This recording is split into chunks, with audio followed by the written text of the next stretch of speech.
not in my league. You out of place. I'm not at the top. I'm outer space. Can't eat with us. We're out of place. I'm doing fine. I'm feeling great. You're not my fan. You can't relate. Straight talk going state to state.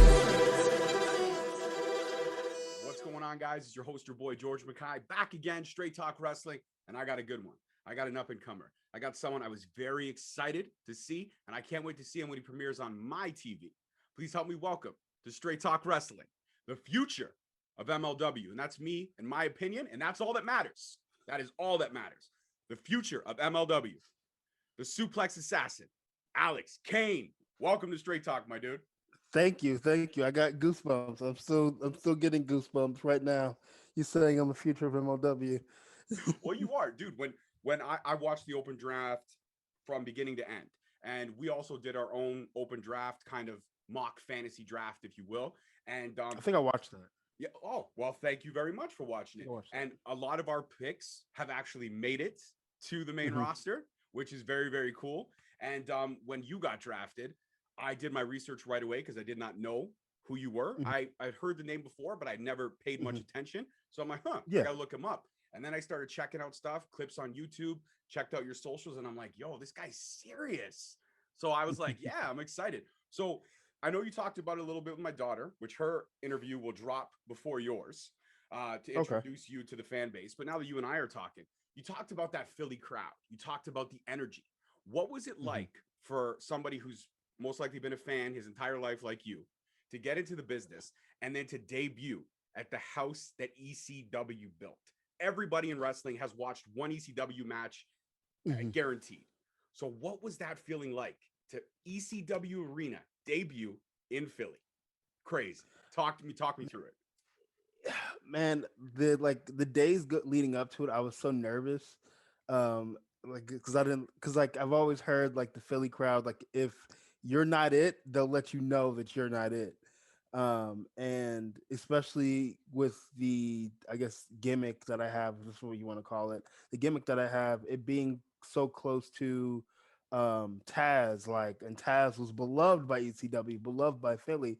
So like I'm over here like, man, like what if they just start chanting Taz out of nowhere, you know? What if they're like making fun of me?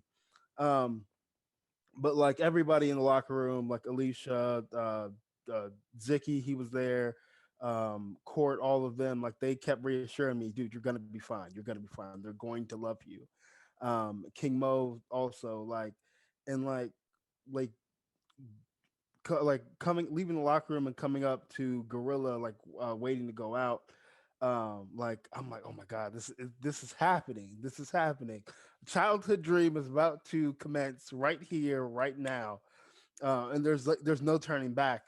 And I can remember how the building felt. Like it was kind of cold or whatever. I was like, can I get a jacket or something? Like something a little bit warmer. Let me rub my arms a little bit. But I heard my music and I'm like, boy, it's go time. It's go time. And when I walk through the curtain and I'm walking out on stage, I'm like, man, this is awesome, but this is not as bad as I thought it was gonna be. Like I feel at home. Like I feel like this is where I'm supposed to be. Like this is where I should have been the entire time. Which I don't know if that sounds bad or just sounds like a little overconfident, but that's how I felt. I felt at home. I went through my entrance and stuff like that, but it was just amazing. And then throughout the match, even though on MLW I'm a heel, which is I don't get to play that role much, whatever, because everybody likes smiling babyface Alex. But it was I feel like the reactions were mixed. From what I could hear, the reactions were kind of mixed. Like we got our heat or whatever, but the people were still up for all the suplexes and all of the theatrics and all that. So that was a really, really dope experience. And then to come back to the back and Court, really, really excited for the match and my performance and stuff. And to get over in Philly, the first time I've ever wrestled in Philly before on TV, in any capacity, is huge. And I feel like that's definitely a feather I can put in my cap because that's hard to do. Absolutely, man. Like you said, Philly will let you know. Philly and Chicago, I believe, are two of the most honest crowds in wrestling, next to where I'm from, Toronto. Toronto, we have our favorites. If you're Canadian, you're in. You're in. We don't boo any Canadian that goes through the curtain. Even if they're portraying a heel, we don't boo any Canadians because that's our blood. That's our people. Yeah. But if you do get over here, then you're golden. And somebody like you would definitely get over here. Your charisma, your humbleness, everything about you and what you represent would get over here. So it's interesting because obviously I'm in the room when my daughter's interviewing, and I was listening to the story about you know, creating your avatar in WWE and trying to figure out what would work. Now, is that something you put into practice more often? Like, let's say you're looking at new gear and you want to change up your colors. Do you go to the WWE Crate Mode and like see what it would look like before it's on you? I try to, but like my singlet design is unique to me, so it's not something that I can create in a video game. But I do get on there and I play with like colors and stuff and like what would look cool and what wouldn't look cool. So to that extent, yeah, I do get on there and I mess around with stuff. I try to go on there and like find like they have the like the new moves packs all the times in these games. That moves you don't really see like on TV or on the independents or whatever. So I try to go through those and see like if I can like take something from there or like tweak it a little bit to make it my own. Now, that's pretty cool. I've never heard that before, so I was like, I gotta ask about that because that's a very interesting take and idea. It's almost like having an Encyclopedia Britannica right in front of you and sitting there going, I wonder what it would look like if I did a shooting star press and somehow landed on my feet and, you know, I don't know, did a suplex. Maybe call it the shooting suplex or something like that, you know? Yeah, that'd be insane. Though I guess I've been trying to find because I have a PlayStation 2 also, and I've been trying to find some of the older like SmackDown versus Raw games because they actually have like the creative finisher mode in there. Um, uh, haven't had much luck, but I'm gonna find it because I feel like that could be huge as far as like putting together something new or putting a new spin on something. I like it. You know, it's funny you mentioned that because I have a few of those games myself. My all-time favorite one, though, Raw versus SmackDown 2008. That's my jam. That's my jam. I believe that's the game where they have like the story mode was like kind of like I guess extensive in a way. And your character talked for like the first time. Like you actually heard a voice, not subtitles across the screen. Yeah. I like that because like you got to do like promotions and stuff, and like there was a few other things you could do that kind of made it kind of cool. And I felt like as far as video games, they're on the right track with that one. And then it just kind of just went, oh, we're just gonna take out a bunch of stuff that nobody asked for us to take out, and we're gonna add a bunch of stuff that nobody asked for. It's like I'm a big fan of the NBA 2K games. I buy them every year, but I stopped buying them. Too. I stopped buying them since 2020. And the only reason I did that, so I didn't buy 2020, I didn't buy 2021, and I'm on the fence right now about 2022 because the graphics improved for sure and the gameplay was there. They added a couple features, but at the end of the day, it's pretty much the same game. You start, you work your way up, you get drafted, you do your thing, right? Yeah. I don't like how they're making the game. They're like, I feel like they're tailoring that game to like competitive video game players. And like I just want to get in there and like have fun. Like NBA, I think it was NBA 2K13 or whatever. My twin brother loves that game because you can hit, I think it's like you can double tap B or double tap X and they do like the little spin thing to the hoop or whatever. And that's like his favorite thing to do. And like I feel like after like 13, like it's just like it's becoming too real, and I need it to be more fantasy for me. And like the same thing with the wrestling games. It's like my two favorite wrestling games. Number one is SmackDown Shut Your Mouth, but number two is that for me is SmackDown Here Comes the Pain. I like Shut Your Mouth because it's so unrealistic. Like you can climb up the SmackDown fist, fall off of it. Yes, you have this crazy effect of you falling, but you know, give it some time, you get back up and you keep rolling. I think the only thing SmackDown Shut Your Mouth was missing was blood. That's about it. Other than that, it's fine. And that's what Here Comes the Pain kind of gives you. But again, after Shut Your Mouth, everything becomes more and more and more realistic. But it's not realistic in the sense of, oh, you're really living the life of a WWE superstar. You're only really living the life of a WWE superstar in the building when the show's going on, but you're not getting to do anything outside of the wrestling ring that you would be able to do. And like I said, 2008 was on the right track. If they would have just kept on that track, I feel like wrestling games would be dope. Like I remember when the rights for WWE games were up, and I think it was like Ubisoft, Rockstar, and 2K were all in the running. And I really wish Rockstar would have gotten the rights to WWE games because I saw like a little like concept for what the game could be in a GTA wrestling game or whatever. Would you be out shooting cops? No, you wouldn't be doing all that. But to have like that free roam type deal in whatever city that you're in, where you can go do stuff in the city or whatever. Like I feel like that would have been awesome. I see that concept and I dig it. It's like you got to, let's say you start, for example, in New York, you got to become the king of New York. Then you got to go conquer another city, go conquer another state. And then you move over. And next thing you know, you got Vince McMahon on the phone saying, hey. Yes, that would be awesome. Like, I feel like WWE could definitely, I mean, they kind of, I think, what was it, 2K19? 2K19, they kind of dabbled in the indies a little bit. But I feel like if they really would have, like, spent some time on that, that would have been cool. Because, like, I don't have a problem with, like, grinding games or whatever. Like, as long as like getting achievements isn't like you're playing on normal, but it's like it feels like you're playing on legend mode trying to earn experience. But like if they would have did like if they would have added more time to the story mode where you start on the independence or whatever and you wrestle for let's say 5-6 years within the game or whatever, so it's probably a few hours, and then you get to call up. But then once you get to call up, like you have your own storylines within that. And then if you're not in a storyline, like in Shut Your Mouth and Here Comes the Pain, let me challenge for belts or whatever. Let me create storylines, stuff like that. But I feel like now it's just like, we have this set story for everybody who plays the game, and there's no replayability. Like I can go back and play SmackDown Shut Your Mouth to this day and still have fun doing it. Because yes, they have their main story arc of the career mode, or what is it, season mode. But like you can always branch off and do other things and figure out other possibilities. You're right. It's like an open-ended world, and that would have been cool. So I don't know, Vince McMahon. Listen, if 2K22 sucks, you got to figure out a new designer, man. You got to get into the Rockstar world. Yeah, you got to. That's right. It's probably gonna be trash. Like they don't, like at this point you don't have an excuse. You gave you an entire year or whatever where you didn't have to put out a game or anything like that, and all you had to do was focus on the game. And you got people like, I don't know if video game companies listen to their fans, because sometimes it feels like they don't. Like everybody wants GM mode back.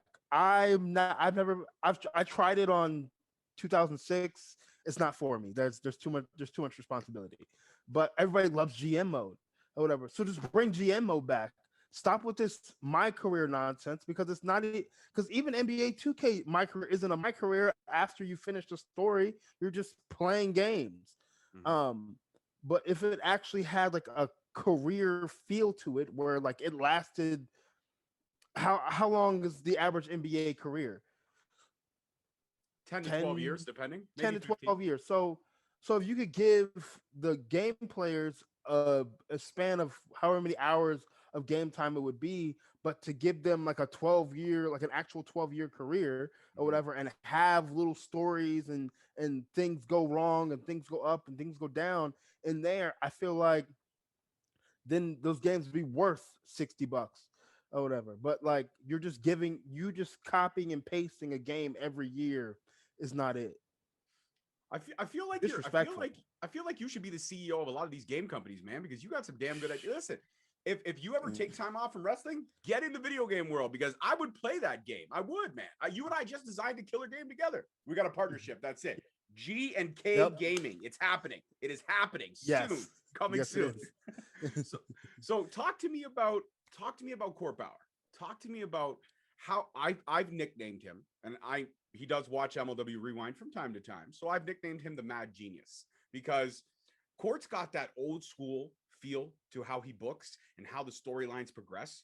Like, for example, Hammerstone, 2 years, 2+ years, trying to get his hands on Jacob Vatu, and we never could understand why.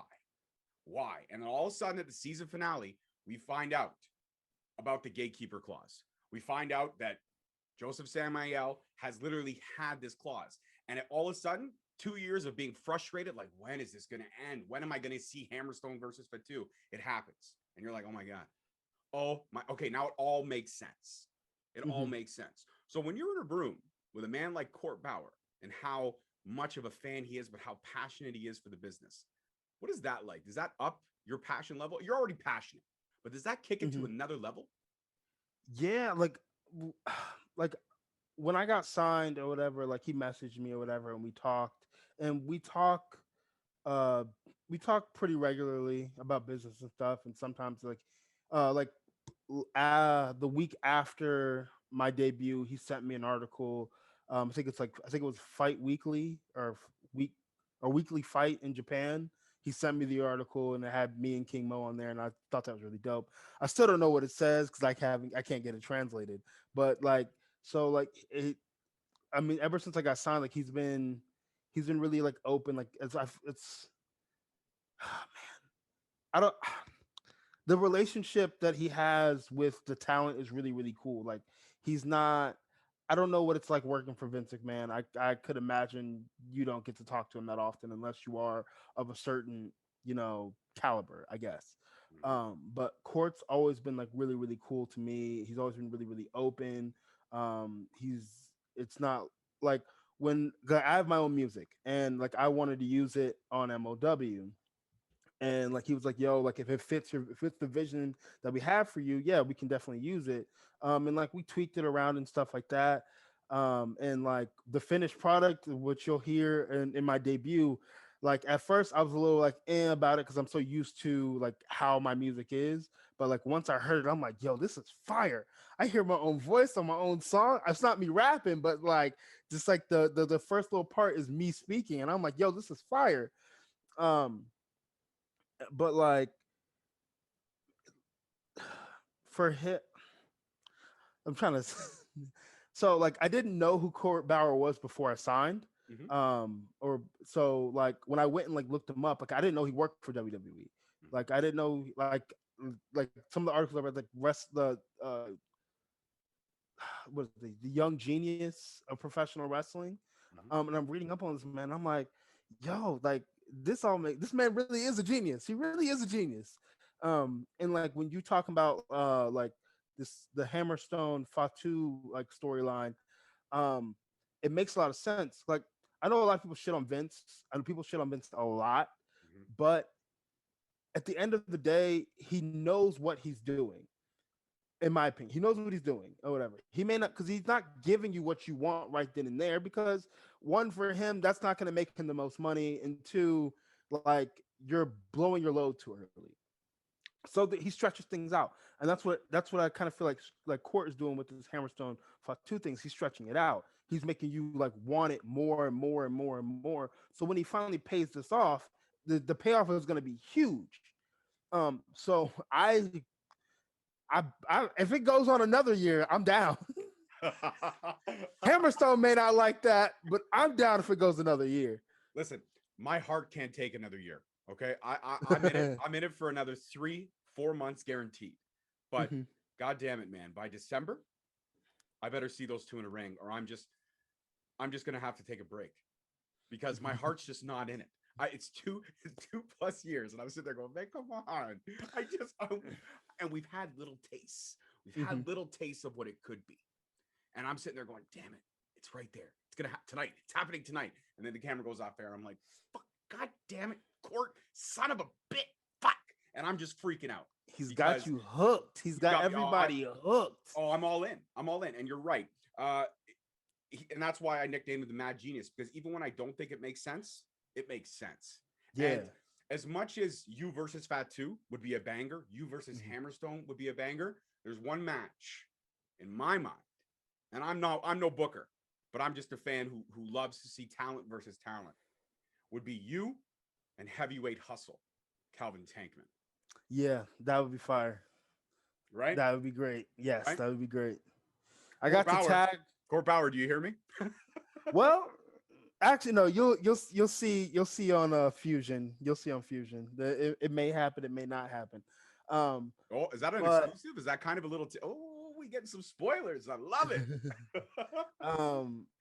But like I got to tag with him at Paradigm. It was me, him, and Don't Die Miles versus Myron, his road, I guess his like road crew, Nakeem, and there was one other person I can't remember. No, Ken Broadway. And we did this like real cool spot where it's like what is it? Um, Calvin pops up Myron, hits him with a back fist. I catch Myron and German him. That shit was fire. Oh no. That shit was fire. It sounds like it was fire. Sounds like it was fire. And I know that the young talent that Court Bauer's bringing in, the young talent that he already has signed, it's just an exciting time to be a wrestling fan. This whole time period is an exciting time to be a wrestling fan. We've got promotions working together. We've got potential matchups that could be game-changing for careers. And it's just exciting. And MLW is a company that has been around, you know, going on 20 years now, and they have been through it all, the ups and downs. But the one cool thing about MLW is they literally are the finder of superstars. You think of some of the talent that's come out of there, it's incredible. And you think of some of the talent that has stayed loyal to the brand. That's what's exciting. That's what's exciting is the ones that have stayed loyal, the ones that have gone on to have huge successes, and congratulations to all of them. But the ones that are coming up are the ones to keep an eye on. And I am a big advocate of evolution. You have to evolve in this business to stay relevant. Even me as a podcaster, going at it for 5 years, and I've had to change the way I do things. I look at some of my earlier interviews, and I used to cut people off when I had a point. I'd be like, oh, hold on, Alex, hold on, I got a point here. But I'm not going to do that now. Now I've learned to sit back and just enjoy the stories. And that's what makes these things so much fun. Whereas if I look at my early interviews, I was quick to cut somebody right off mid-sentence. I'd be like, hold on, I have a point. Horrible way to do anything. If you're debating with your friends about something, that's okay because they're your friends. And they know you and they know, okay, he's going to cut me off now. But if it's somebody you've never met, to sit there and just cut them off, completely rude. So to any former guests that I've done that to, my apologies. I just get really excited when I have something exciting that I want to say. I feel you. Yeah, you feel me. You get it. You understand. But in terms of like just where your career has gone in this short span and how the ceiling is, there's no ceiling for you yet. You're far, the potential is boundless. What is your 5-year plan? Like, what do you see in your head for the next 5 years? I don't know how long the contract is. I haven't really seen the terms, nor do I care. I'm just going to enjoy the ride. But if the contract's 3 or 5 years or whatever the contract may be, what's the 5-year plan for the Suplex Assassin? What's the steps that you want to hit within this next, half century? Or sorry, half decade, half century. That'd be 50 years. Half decade. Honestly, I really haven't thought that far. And that's not like me being I guess like complacent or anything, but it's more of like I know that this can be taken away from me at any time. So I just try to take it day by day. But like I can kind of give you like within the next year, like hopefully gold. Hope I strike gold in MLW. That'd be awesome. I want to get to a point to where I can like truly do this like full time. I mean, I'm kind of doing it full time, but it's not like I'm raking in a bunch of money right now. So it's kind of like a struggle right now a little bit, but I would like to within the next year or two, like be able to do this full time and have this like pay all of my bills. However it happens. And I'm thankful that MLW allows me to still be on the independents. Because like, I feel like you go to some other places and you can't work on the independents and you may not wrestle for 3 or 5 years, but you're signed under that company and you're still making money, but you're not doing, what you signed up to do. So I'm definitely thankful for that. So like in the next like year or two or whatever, I would hope to be like full time financially doing this. Hopefully strike some gold. Suplex everyone on the roster. Suplex everyone on the roster, definitely suplex everybody on the roster. Have some like memorable matches, like have some memorable moments that people can talk about like from years to come. Like that'd be awesome. But yeah, those are really my plans. I know they're not like super in depth or anything like that, but you know, that's me. Yeah, but it's okay. It's okay to have those realistic minimal goals for now. We'll get to the big goals because your career is there's no end in sight here. Yes, you're right. It can be No. taken away at any minute, but if you stay healthy, if you stay active, if Hmm. injuries are inevitable, knock on wood, Yeah. but anything can happen at a split second, like you said. So you're just enjoying it. And I love that. I actually love one of the things I knew that you and I would gel was the tweet that you sent out when you got signed. And I love it. And I actually have it up here because I wanted to read it and I wanted to have a segue. And you and I are just on the same wavelength like right now. You're making it very easy for me to segue, which is great. So the tweet that you tweeted out was I'm extremely excited to be signed to MLW. I'm going to stay humble and keep killing it. Never lost. Now that is just straight thank you. The door is now open for me. I'm going to go Hmm. in, I'm going to work hard, and I'm going to surprise the hell out of everybody. And whether you love me or you hate me, as long as I'm getting a reaction, that's all that matters. But like you said, you won over the Philly crowd, one of the hardest crowds to win over in wrestling. You won them over. So Yeah. what that is for you, I'm going to go old school for you right now, Alex. Little Barry Horowitz, little pat on the back right there, man. Little pat on the back. Man, like Court even told me like they had the announcer that used to like do the events for ECW, and like he was like, "Yo, who is this guy? Who is this guy?" or whatever. So to win over that guy who saw Taz like in his prime, like, oh boy, okay. And I mean, from time to time, announcers will call me like this generation's Taz, which is pretty dope. I always say like it'd be cool if Taz actually knows who I am. That'd be dope. We don't ever have to talk or like share any words or anything like that. That would be cool too. Not gonna lie, that would be cool too. But it would be cool enough for me that he knows who I am. Absolutely. And listen, here's what I'm going to do. I mean, I don't know Taz on a personal level. I don't know if he's ever watched my show, but when I tweet this, when I tweet the promo for this episode, I'm going to use that clip and be like, hey, Taz, you should pay attention. That's what I'm going to do for you. Hey, I'm going to do as much as I oh, can thank you. to make sure Taz pays attention because the world should be paying attention. So we talked about Calvin Tankman. We talked about some other matches, Hammerstone Fatu. These are all matches that will, in my opinion, eventually happen. But there's one match that intrigues me the most of all when it comes to the MLW roster. And I think it's somebody you could really, really, really cut your teeth with in terms of MLW made for TV matches. And it's somebody who, not full fledged on the MLW roster, but he is there from time to time. And when he's there, he takes my breath away because he's one of my favorite cruiserweights of all time. And that's TJP. I think you and TJP would that'd be like, just hand me the popcorn, Hmm. point me to my seat, and let me enjoy the show. That's what I feel like that would be. And I feel like bigger guys and cruiserweights, they Hmm. mesh so well. You look at Yeah. Brock Lesnar, AJ Styles, you look at Brock Lesnar, Daniel Bryan. Those were two of Brock Lesnar's best matches, and he's got one move, just a suplex. You have so much more in your arsenal. So I feel like Hmm. you and TJP could definitely have some just straight up organic chemistry. What do you think about He's that? he's a really cool guy too. Just like because like I mean, you'll see the Battle Riot debut airs tomorrow. Tomorrow, But I've got like my popcorn ready.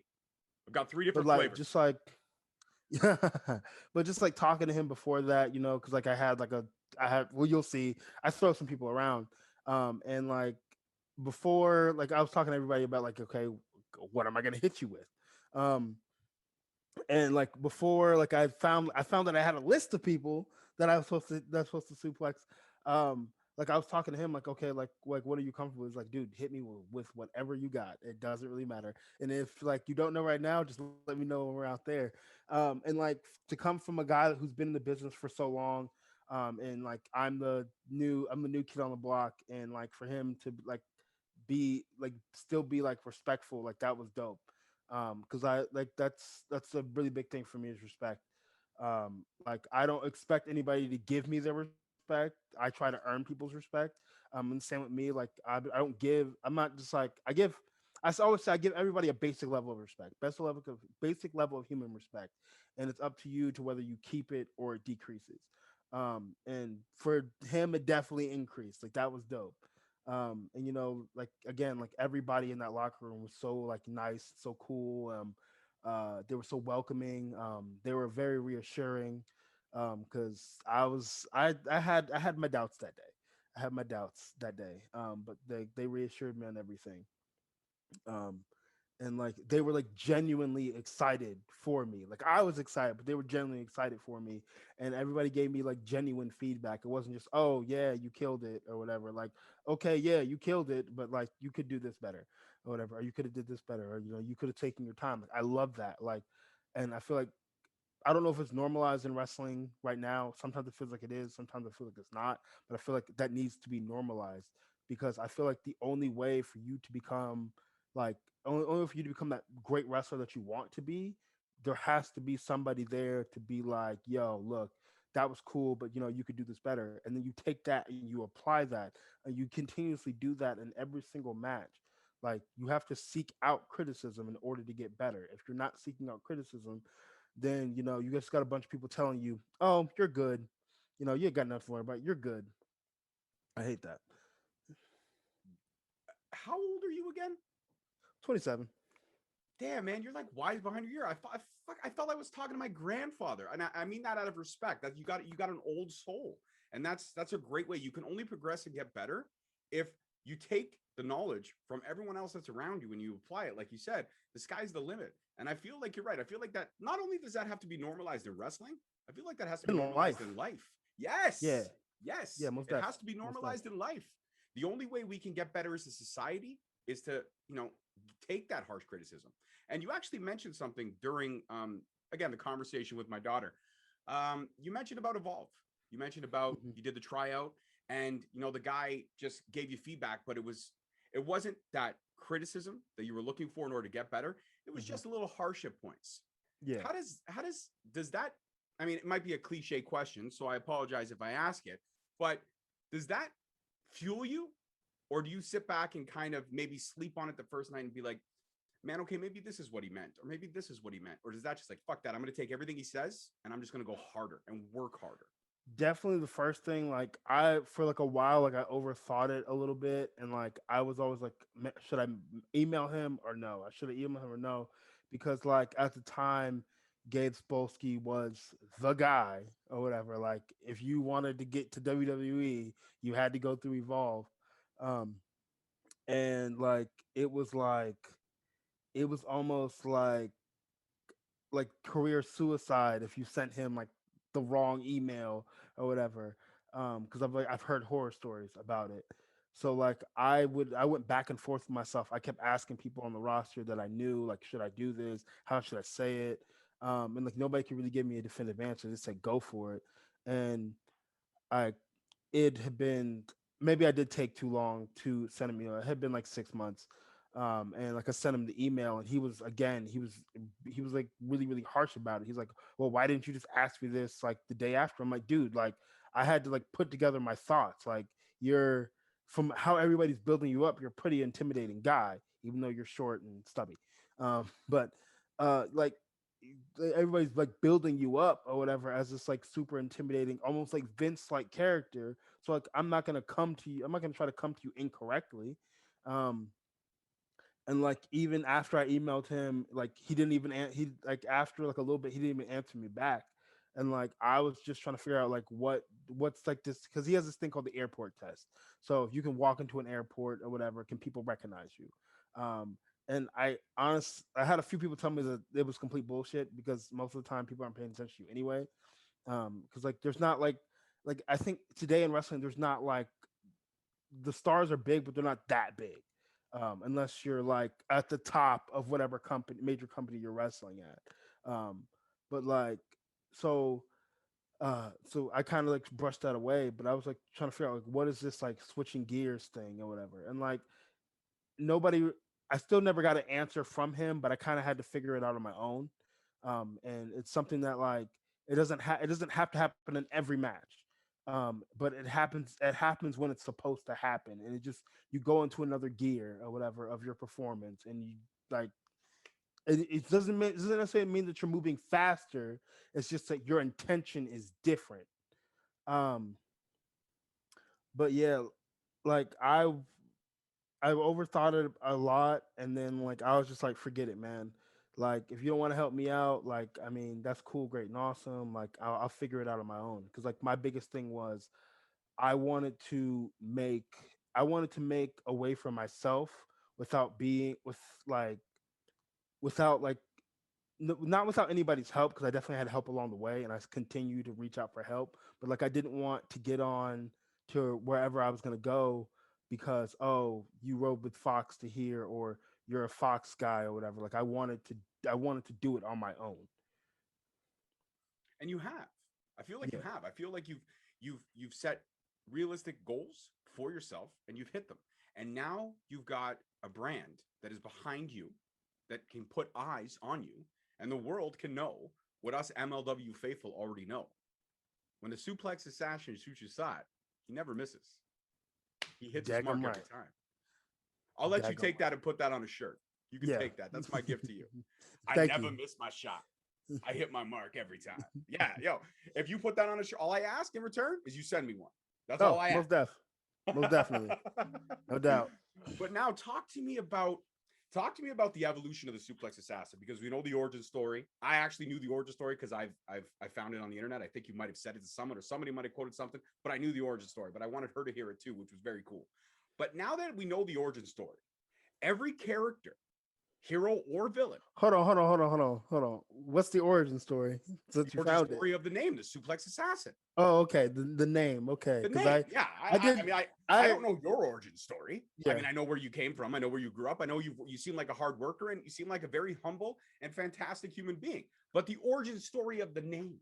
Mm-hmm. So we now know what Batman didn't just wake up and be like, I'm Batman. I don't care what the Yeah. movies say. He had to think about it. We know that. He had to think about it. Joker didn't just wake up one day and say, I'm going to be insane. You had to evolve to become insane. I mentioned Joker and Batman because that's my dude. That's my dude. But in terms of, every character, like I said, they have that evolutionary point where the scale tips one way or the other. Now you mentioned that everybody likes smiling, happy Alex Kane babyface, but now MLW's given you that space to be the heel. And the heel always gets the best heat. Unless you're John Cena, when you're a born and bred babyface, you still get heat, which way or not. And even though he debuted and he got a huge pop, the fan base will turn on him. They will eventually turn on him because everybody likes to say you suck to John Cena, just like they like to say you suck to Kurt Angle. So the scale's going to tip one way or the other for you in MLW. Depending on which way it tips, really much depends on the fan base. Like you said, either you're over one way or you're over another way, but you're always over.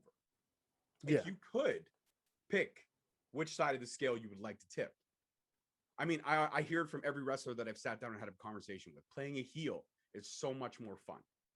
Is that true for you as well? Playing a heel is so much more fun than being the face? Yeah, I think it depends. It depends on the match and it depends on the opponent. For me, like being a heel is a lot more free because like you don't have to think so much. And like you really, as long as you like know like what like what people despise in like villains and stuff like that, like your job's pretty easy. But being a babyface is more of like you have to get sympathy from people, and like sometimes people just give it to you, and then sometimes you really got to go over and all out to get it. Like they always tell, like in training, they're always like, when you're getting beat up as a babyface, reach out or whatever. And it's always so weird to me because I'd be reaching sometimes and I'm like, what am I doing? Like, what am I grabbing for? Like the fans aren't out here reaching out to me. They may saying like, let's go, Alex, but they're not like reaching out or whatever. Like, so I'm like, do they even know what this means? Like, do I just need to say like, yo, like help me? But then like, if I say, yo, help me, like, then I look like a little punk or whatever. And I don't want to look like a little punk. I'm a badass or whatever. So like, how does a badass like ask for help or like ask for like, I need your power? Like it's a spirit bomb or something. Like I'm trying to gather up all the power or whatever to make this comeback. Like what are we doing here? You're pulling the energy from the fans to go Yeah, Super Saiyan. That's what you're trying to go Super Saiyan on everybody. Trying to go Super Saiyan. You need to go. That's a great way to think about it. I'm gonna start explaining it like that to people. That's a great way to think about it. But like I don't know. Like like especially independence for myself, like I'm never really either or. I just call it as I'm Alex Kane. I do what the fuck I want to do. Sorry for cursing. No, it's Uh, all good, man. I swear all the fucking time. Don't oh, fucking worry about great. it. You're good. Awesome sauce. Yeah, I'm Alice Kane. I do what the fuck I want to do. Um, and like because like I've noticed like some places, like even if I am a heel or whatever, I'll still have people like cheering for me because you're not gonna throw somebody 2 or 3 times and somebody not be excited about it or whatever. It's an amazing feat of strength every time, no matter what. Um, so I just I'm kind of in the middle. I'm there. I always think about I'm there to win this match. I'm there to win this match, and I'm going to do whatever it takes. If it's gonna be on a little bit of the cleaner side, cool. If it's gonna be a little bit dirty or whatever, that's cool too. But I'm a competitor, and I'm here to win, um, and that makes it easier for me, um, as far as like being confident and stuff. Because like that was a really hard thing for me coming up, was like being confident. Because like yeah, like it's easier said than done because like confidence is different for everybody. It looks different for everybody. You know, like first starting, like Fox would always be like, don't come out the curtain and be like, yeah, because and especially if it's like silent, because it's like you're saying yeah to get a reaction, but they're not reacting because they like what they see. They're reacting because you said yeah. So like, yeah. Um, and like that's so see-through. Like I can see that you are not confident in who you are. So like I just started like walking out there or whatever. Like I already had like I have like a set entrance of what I do anyway. So I go out there and I do that, and if you react to it, you react to it. And if you don't, oh well. Cool, great, awesome. My song's awesome, and I'm enjoying this time walking to the ring. Man, you are hilarious. I love that. I absolutely love that. And you know what? Uh, Fox sounds like a wise man behind beyond his years for sure. Um, how was it in terms of his training? It sounds like he instilled a lot of great simplistic advice on you. Like, hey, listen, this is I'm not going to teach you some special secret. I'm not going to give you, the Michael Jordan water at halftime and make you kick it to another gear like in Space Jam. Mm-hmm. The only reason I mention that is because I watched the new one. It was okay. Mm-hmm. Yeah, it was all right. It's not the original. Is That's it my worth opinion. watching?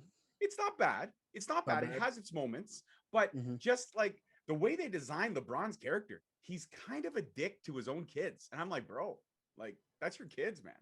Like, don't Okay. you can't be a jerk to your kids. Like, don't get me wrong. Listen, I'm surrounded by women, Alex. Okay, and that's you would think that's every man's dream. I got two beautiful daughters. I got a beautiful wife who is my savior. She is my angel. I tell her that all the time. And even my dog is a girl. There's no men in my life. Dang. Yeah, man. And it ain't easy, dude. It ain't easy. The dog bites me all the time because we just don't see eye to eye. My Dang. 11-year-old is like 11 going on 30. So the attitude level is kicked up to here. My 5-year-old's a little bit of a tomboy. So we wrestle around and we play around. But then if I get too rough with her, she starts crying, goes to mom. And my wife goes, baby, you're too rough. I go, what? We were just, what? She tried to hit me with the RKO. What you mean? I had to reverse it into a Blue Thunder. That's what I'm saying. But I don't get that kind of dude. I taught her how to give me an arm bar, and she gives me some serious pressure on my arm. I've almost tapped out a few times because she's got like bony little ankles. And when they dig into your arm, they hurt. They hurt. So I've sit there and I've like picked her up with my arm. I'm not like super strong. She weighs like, 15 pounds. But I'll pick her up with my arm and I'll just lightly drop her on the couch. And then she plays possum. She's laughing with me. As soon as my wife walks in the room, mommy, daddy hit me. What? But we were just, what? So then I just getting get in cold trouble. You getting cold this Christmas. That's You out what here I mean. snitching. Yeah, You out here man, snitching. that's what I mean. But no, there's no coal in my house. No matter how much attitude these girls give me come Christmas time, Santa Claus spoils them. So That's awesome. That's awesome. I love being a girl dad. It's one of the coolest things in the world because in my opinion, it takes no matter what, raising kids is not easy, especially in this day and age with all the the shenanigans that's going on. But when you're a girl dad, yeah, okay, I'm cliche. If whoever comes knocking on the door to date my daughters, they're gonna get in all kinds of trouble. And that's why I'm going to call in favors for all the wrestlers that I've met over the. Listen, I need everybody to come to my house tonight. She's having her first date. Everybody come. Alex, I'm pay for your flight. Everybody come. And you just got to stand around the front porch and look really, really scary. And I know I can add you now to that list of people I'm going to call a favorite. But raising girls is an honor. And I mean that from the bottom of my heart, because I believe it takes a real man to raise a strong, independent woman in this world. And I am honored and blessed to be raising two of them. And one of them is very, like I said, she's a sweetheart. You met her, you know, she's great. The other one, yeah, I'm putting aside bail money because she's gonna be the one that gives me that gray hair. Like, you see this, Alex? When I started this podcast 5 years ago, it was here. Now it's here. So that's a lot, man. That's a lot, bro. It is. It's a lot. And I have other podcasters in this great community that we have. They make fun of me all the time. They go, dude, your hairline is thick. I go, I don't want to talk about it. I don't need to hear it. I know it. I see it every day. I don't need to hear it. But one of my final questions, I'm going to go let you go enjoy your evening. If this all stops tomorrow for you and this all ends and, you know, life moves forward and you have to go on, is there one moment in your career so far that you will cherish? Like, man, that's a moment that I'll take with me for the rest of my life. The moment after me and O'Shea Edwards wrestled. Hold on.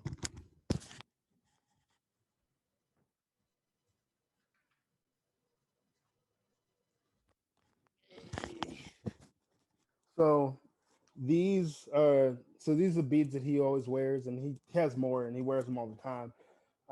And I believe Joe Black kind of started the tradition of like this is a torch or whatever, or it's a symbolism of a torch. And for him to pass the torch to me, because I didn't know that it was going to happen. But like he kind of passed the torch to me as like the next guy up or whatever in Georgia. Or I guess it's in Georgia, or maybe it's in wrestling. I really don't know. But that was probably the most memorable moment because like I wasn't expecting it. I just thought, okay, 1, 2, 3, he's gonna go to the back. I'm gonna celebrate a little bit and go. But like he embraced me afterward or whatever, and he gave me the beads, and like that, like I wanted to cry, but I was like, I'm in character, snap out of it. But that's probably the moment I'm probably gonna remember the most if all this stops, you know, tomorrow. That's an awesome moment. That's a great moment, and that just shows your character and who you are. And I'm honored to have you as a guest on the show, but now I'm even more honored to say that Alex Kane is my friend, and all eyes are going to be on you. You are now a member of the Straight Talk family, the Straight Talk faithful, okay? And you're welcome back anytime. You did have one other question about Fox that we kind of segued off of. Okay, let's do it. Let's do it. I think you were talking about like the things that he's instilled in us. Yeah, he's given you that simplistic advice, and it's so simple to take it in, but to understand it and put it into practice is harder than it would sound. So when Fox, again, he sounds so wise beyond his years. When Fox give you that very simple advice, how have you put it into practice? So like when like I was struggling with like my confidence as far as like performing and stuff, Fox would before I went out, he's like, "You're a killer. You're a killer. You got this, man. You're a killer." Like he'd be pacing back and forth, calling his own match in his head, but he'd be telling me, "You're a killer. You're a killer." And like just like that little bit, like that was like that motivated me. And like I always thought it was weird, like when he stopped, but I guess he stopped because I finally finally unlocked in my head.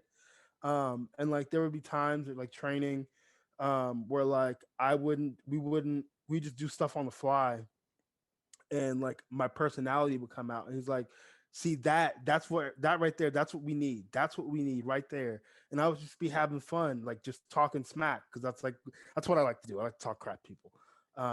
And like that, when that like part of me came out, and I realized, oh snap, I can do this in a wrestling match. Like I can berate this man or whatever in like a funny way, but like it still be like mean in a way, you know. He's a really big proponent of like believing in yourself, because if you don't believe in yourself, no one else is going to believe in you, because again, you become see-through at that point. So no matter what the gimmick is, no matter like man, woman, binary, non-binary, doesn't matter, or whatever, if you believe in yourself, other people can see that, they can sink their teeth into that. So like, and he's always like, you know, after you do something or whatever, like make sure you get up and you look cool, man, look cool, put your hands up, like, and like I don't know, like a lots of people do this, but like when he does it, it's like, you know what? I think that might be his thing. That might be his thing. Um, but like I always try to tell people, like if you can make it time in your week or whatever to come to Georgia and like train with AR Fox, that's something you should definitely do. Because like he's not like he's not like an a-hole or anything about when it comes to training or whatever. Like he's like very, very chill, very calm, very patient, and like definitely an enjoyable experience. And he's gonna like he has his own way of teaching you things, but you're gonna be able to get it, and it's gonna stick with you, and like it makes sense. Like, let's see, I've only been wrestling for 2 years and I'm signed already. Theory only wrestled. I mean, Theory was gonna get signed regardless. It doesn't really matter. The man looks like a action figure, but still, 3 years signed. Leon Ref, 2 or 3 years signed. Um, Lee Johnson, I believe, only wrestled for 2, maybe 3 years signed. So like and there's many more names. There's people in the independents that he's trained, either directly or indirectly or whatever, that are on like the higher levels of things, and like the proof is in the pudding. Like, is the A4 like this state of the art facility? No, it's not. But like Fox always tells us, like you don't need a $50,000 facility to create great wrestlers. You need a wrestling ring and somebody who gives a damn or whatever. I have a wrestling ring and I give a damn. So like, to have somebody and to also like, I don't. There's not a lot of trainers. There's some. There's a few or whatever that have literally wrestled everybody who is making millions of dollars in this business or whatever. I think he's literally wrestled everybody in NXT. He's wrestled most of the people on Impact. He's wrestled a bunch of people in MLW, a bunch of people in ROH. Like he's wrestled everybody on this planet, and like he has like notebooks on top of notebooks on top of notebooks of notes or whatever that he bestows upon us or whatever. Either he lets us read it or he gives us like the knowledge when we're training. So like I always say, train with AR Fox is like getting the My Career, the My Player starter pack or whatever. Oh, Like okay. it's like an accelerator. So like, because like I debuted within like 6 months of training, and like it's literally a factory. He's pumping guys out, but he's not like releasing guys into the world where they don't know what they're doing. Like he makes sure like like what your move set is, what your character is. Like it may not be concrete because like starting their training, mine wasn't concrete. It took me being on the road to really develop it. But like you have a definite foundation or whatever to build upon. Um, so like, yeah, if you can definitely come to the A4, if you're listening to this, like definitely do that. I think it's like 25 or $30 drop-in fee, something like that. But it's gonna be worth all the money that you spend. He's, in my opinion, one of the best wrestlers on the planet that are alive, walking around, and also one of the best trainers, coaches, or teachers that you could possibly have. He's just an all-around dope individual. Absolutely. Like I said, wise beyond, his years, and he gives you that simplistic advice that you put into practice. And it sounds like you getting signed was the right thing, the right time, and you had somebody there early on in your career to guide you, and you have a whole lot of great teachers. One of my favorite movies of all time, and this may surprise some people, is Aquila and the Bee. It's about the little girl I who like that goes movie. to spelling bee. I love that movie. And I love it because of the one line that Lawrence Fishburne says. She goes, "I need you to be my coach." And he goes, "Look around. You've got 1,000 coaches." And that's just anybody willing to lend a hand. So Yeah. AR was your original coach. But Mhm. now every time you step into a locker room or every time you have a conversation with another person in this business, that's another teachable moment. And you're a sponge. You're soaking up the knowledge. You're humble. And now, like I said, MLW has eyes, and the eyes are going to be on you, and the sky is the limit. And I can't wait to get you on Rewind with my podcast life partner, Uncle Bobby B. So we definitely going to set that up very, very soon. And thank you so much, man. Like I said, you are now a member of the Straight Talk family. Anytime Need a you want to shirt. come back, anytime you want to do this again, you're welcome. You're absolutely Definitely welcome. need a shirt. Sorry? I need a shirt. Done. You're gonna send me your address. I'm gonna send you a shirt. I guarantee you. If I have to buy, I have it on Pro Wrestling Tees. I'm gonna buy it. I'm gonna ship it your way, 100%. And if you put the saying that I gave you on a shirt, you got to send one back my way. Yes, I got you. All right, awesome. Guys, that's it for this one. I'm your host, your boy, George Mackay. Peace, love, and wrestling. We'll see you next time. Awesome. Thank you so much for listening. Don't forget to tune in next week for another great episode on all available podcast platforms and hosted on Podbean. Also, check us out on YouTube at Straight Talk Wrestling, on Instagram at Straight Talk Wrestling, on Facebook at Straight Talk Wrestling, and on Twitter at _Straight Talk. And if you feel the need to buy some sweet merch, check us out on ProWrestlingTees.com. Leaving the scene with no trace, none in my league. You out of place, I'm not at the top, I'm outer space. Can't eat with us, we're out of place. I'm doing fine, I'm feeling great. You're not my fan, you can't relate. Straight talk going state to state.